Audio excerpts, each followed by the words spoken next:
We're not just here to take part, we're here to take over. We're not here just to take part, we're here to take over. The notorious Conor McGregor. Conor McGregor is undoubtedly the biggest UFC star that ever competed in the octagon. Mystic Mac predicts I'm gonna KO you inside 1 round. The Notorious was eager to do things that no other fighter could do before him. He never really had a boxing match in his life, right? He went 10 rounds with the greatest fighter in the last 100 years of boxing. Which was why millions of fans started to love this sport. Conor is not only a great fighter, but a brilliant and charismatic entertainer, especially on the microphone. Who the is that guy? Who the is that? His trash talk and the ability to get under his opponent's skins is on another level, and that's why fans love to watch not only his fights in the octagon, but every press conference and interview involving the Irish superstar. I do it for the competition, to step foot inside that octagon. That is why I say I don't feel pressure in there. I do not. I feel free in there. The Notorious is the highest-selling pay-per-view star in the company's history, and no other fighter comes even close to the popularity this individual enjoys. The celebration, you ring back home, you ring your wife. Baby, we done it. We're rich, baby. He is the first double champ in the UFC and undoubtedly a future Hall of Famer. First man ever to hold 2 titles simultaneously. How does this all feel to you? We'll look at how McGregor rose to stardom and how this Irish fighter drew millions of fans to the UFC. While walking to and from school, he got picked on by his peers, as well as older kids. Fights would happen as a kid, you're growing up out on the street playing football or whatever. Fights would happen, but for me, it's stuck in my head. Like the story of GSP, Conor McGregor started training at an early age to protect himself from bullies. He was beating me up all the time, and he was stronger than me. He was like 3-4 years older than me. I needed to be able to defend myself, certain situations. I just wanted to be able to defend myself. At 12 years old, he started training boxing at Crumlin Boxing Club under the 2-time Olympian Phil Sutcliffe. We kept showing up every day, got my ass whooped a couple times, whooped a couple of vases. Eventually I became really good, and that's that. This explains Conor's style in the octagon and why he uses boxing as his primary weapon against opponents. It was at this gym where McGregor acquired the foundations of his striking ability and why he is one of the best counterpunchers in the sport. First time at 155 since 2000. He wasn't only active in combat sports. Conor is a big fan of football or soccer, and in his youth, he even played football for Lord's Celtic Football Club. Football was what I wanted to do. Football was my first dream. So like 7, 8 years old, put on my football boots and running up and down, kicking the ball, dreaming of playing in front of a big stadium. Although his longtime partner, Dee Devlin, always supported McGregor in his dream to become a UFC star, his family, on the other hand, was pressuring Conor to find a more realistic, stable job. This led the Notorious to leave school at 17 and work as a plumber's apprentice. There was a period of your life where you were a plumber. I hated every minute of it. You were talking 14 or 15-hour days. Days on site, it's cold, it's damp, it's dark. I was getting ordered around, getting people their lunch, all this crap. We drive 2 hours in the traffic all the way to the site, and then you're on the cold building site. I just thought, this life isn't for me. I'm the young kid, so I'm getting ordered to do this and ordered to do that, and it was just a rough time for me. I'm going to pack it in. I'm going to chase my dreams. I'm out of here. I'm gonna just drive out of this building site, head home. Recalled McGregor of his former job. And pursue this dream of becoming a world champion in mixed martial arts. Imagine if McGregor listened to his parents' words and kept working as a plumber. The UFC would have never been the same without him. Luckily for us fans, he chased his dream of becoming a fighter.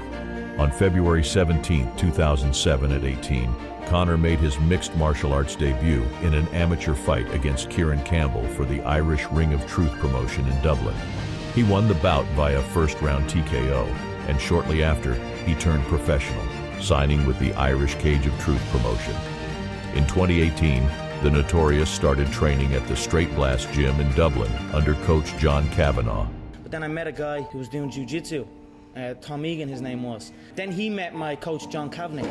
The mentor that will play a significant role in McGregor's success in the future. John showed us a different approach to combat sport, a different way of thinking. On March 9, 2008, Conor defeated Gary Morris via second-round TKO in his first professional MMA bout and beat Mo Taylor the same way in his second MMA fight. The submission specialist, Artemij Sitnikov, took McGregor's 0 by submitting the Irish via knee bar. He was emotional after the loss, so this is a guy who likes to talk, but was he emotional after losing? Causing Conor the first loss he will take as a learning experience. He was 19 years old, like almost a teenager, and it was his first defeat. Despite winning his next fight against Stephen Bailey, McGregor found himself at a crossroads and considered a different career route. This time, his mother contacted his coach, John Kavanagh. Father always jokes that I could be doing anything and my mother would still be my biggest fan. The two were able to persuade the Notorious to continue pursuing a fighting career. John believed in me and made me believe in myself that we could go and do this. McGregor won his next fight against Conor Dillon, but lost to Joseph Duffy, receiving his second professional loss, also via submission. This simply motivated McGregor to improve his grappling skills and develop better defenses against submission.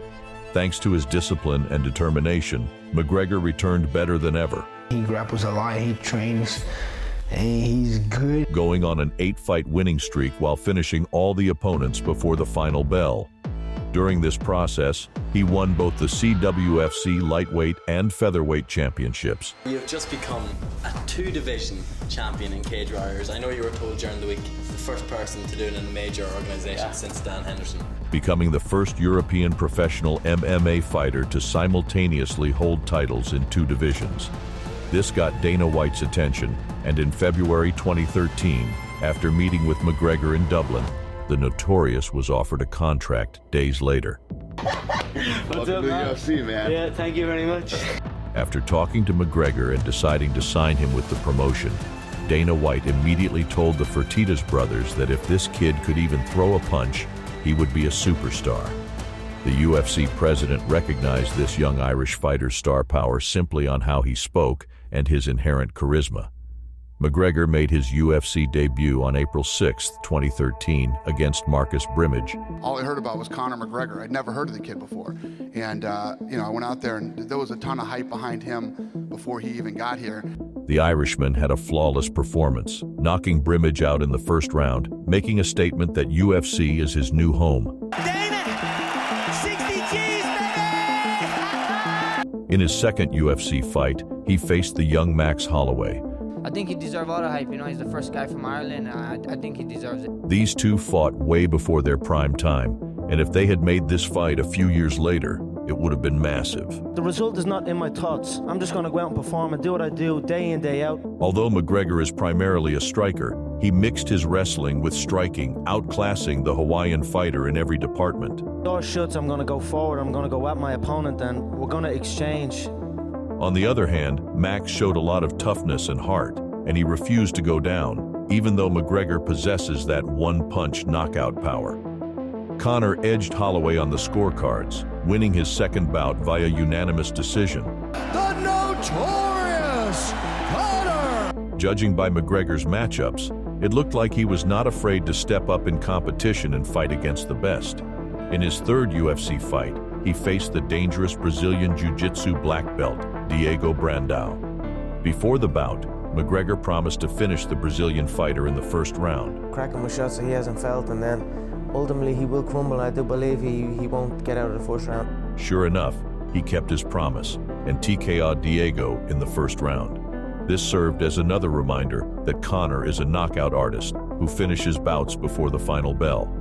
In his next fight, the Notorious clashed against the young Dustin Poirier. Talking more and more hype, and I saw an opportunity here to maybe headline a card. And this was another example of two fighters fighting before their prime. Prior to the lead-up to this bout, the Irish star implemented mind games to get under Dustin's skin. Is deteriorating.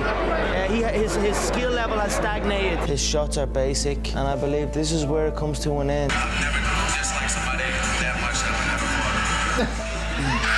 Using trash talk as his psychological weapon, the young Poirier could not stand Conor, and he openly admitted that he had never disliked anyone like that. It's personal, and it's business. It's a grudge match. I don't like this guy.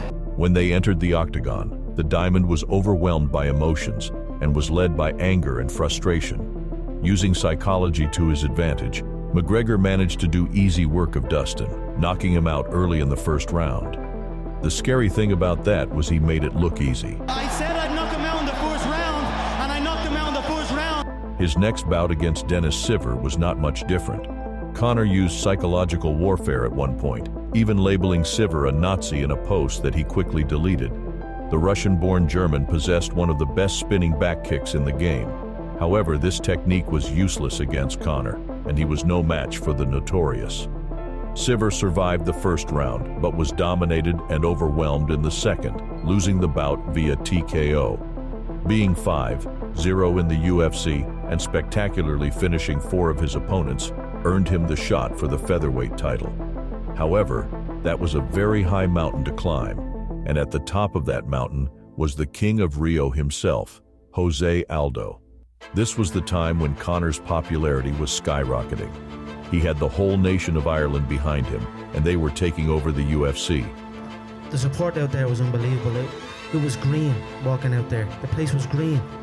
Conor became the most exciting and entertaining fighter in the entire UFC due to his natural charisma and ability to talk on the microphone. I sit back, smile, go in and put him away in one round. If Chael Sonnen was the godfather of the trash talk, Conor took that and brought it to another level.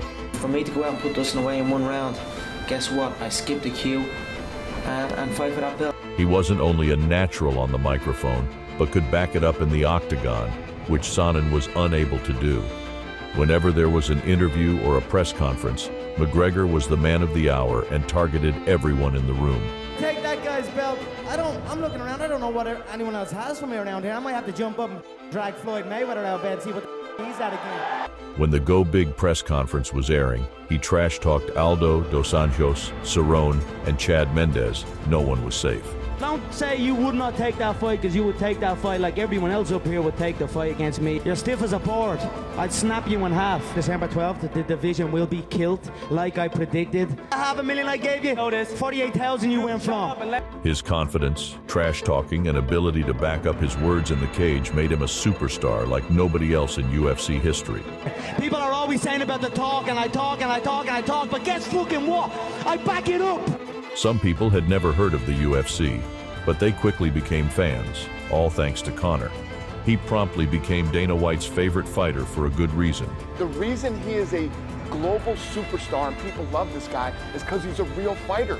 Conor rose to become the company's biggest pay-per-view star. So when I was standing in his living room, kid just woke up, let me know after I'm done working out who I'm fighting. And no one could rival his earnings. He took the UFC to the next level, gaining the organization millions of followers who fell in love with the sport. Jose Aldo was the pound-for-pound king for years. Aldo was the fucking man for so long. By the time he was scheduled to face McGregor, he had been undefeated for almost 10 years, destroying everyone the UFC had put in front of him. The fight against Aldo was announced on January 30th, 2015. Next time I see you again. Next time you see me again. At UFC 183, and both McGregor and Aldo embarked on a 12-day world tour.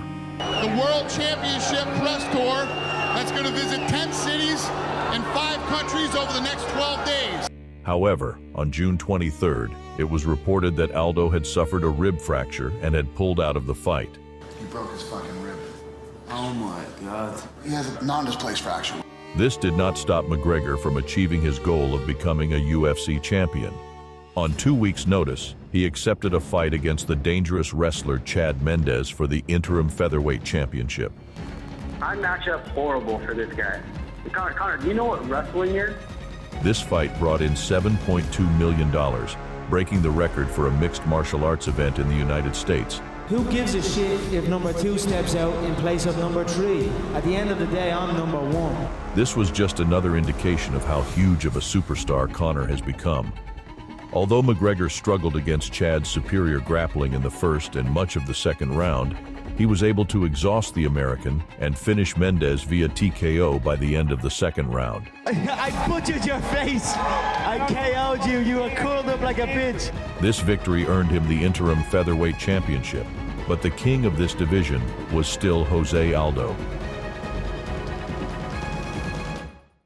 Since there can only be one king of the jungle, these two were rescheduled to face each other on December 12, 2015. One king gets old, then a young gorilla comes up and kills him and takes everything he owns. Conor got under Aldo's skin in the build-up to this fight, and the King of Rio was mentally damaged by McGregor's trash talk. I put my hand on his neck and I bent him over. The Brazilian was enraged and determined to make an example of Conor. You want to do something? Brazilian bitch. However, the Irish star had a different plan that night and was waiting for the perfect opportunity to land his vicious left hand.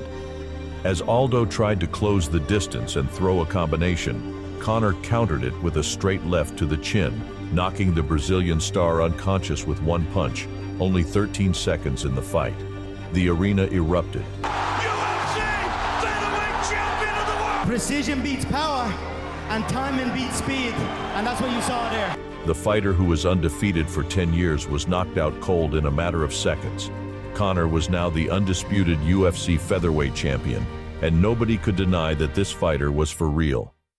Winning the UFC featherweight title did not satisfy Conor's appetite enough.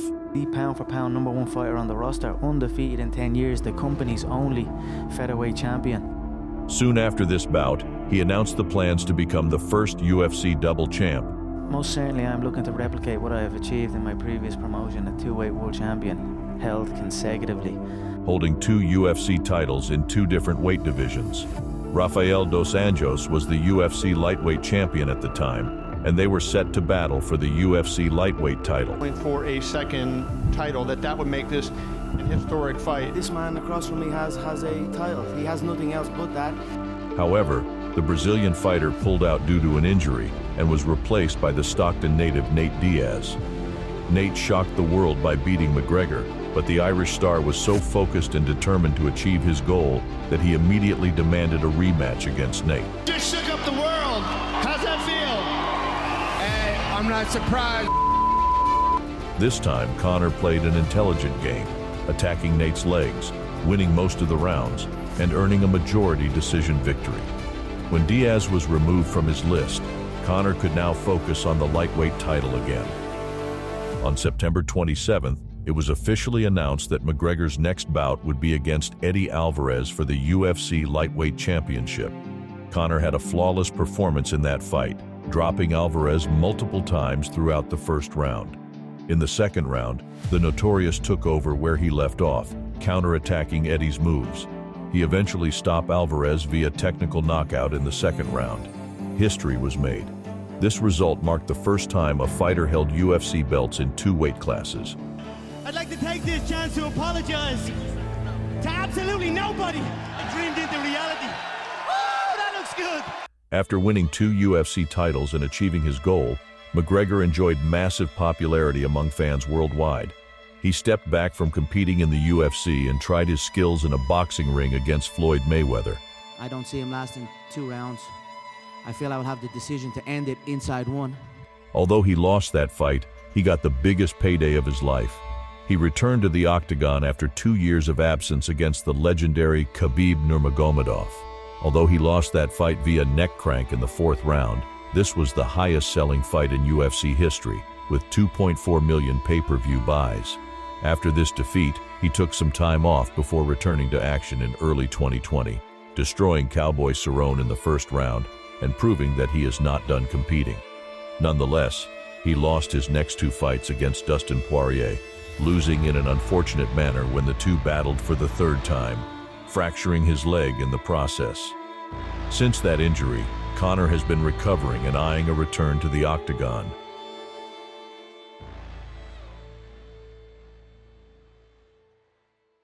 Breaking news from Dana White was announced that the Notorious would finally make his UFC return this year as a coach of the Ultimate Fighter show against Michael Chandler, with a possible fight between these two by the end of the year. Conor McGregor is the sport's biggest superstar, and nobody can come even close to what he has done for the UFC. Regardless of how his career will go from here on, his legacy will stay forever, and he is undoubtedly a future Hall of Famer that will be remembered forever.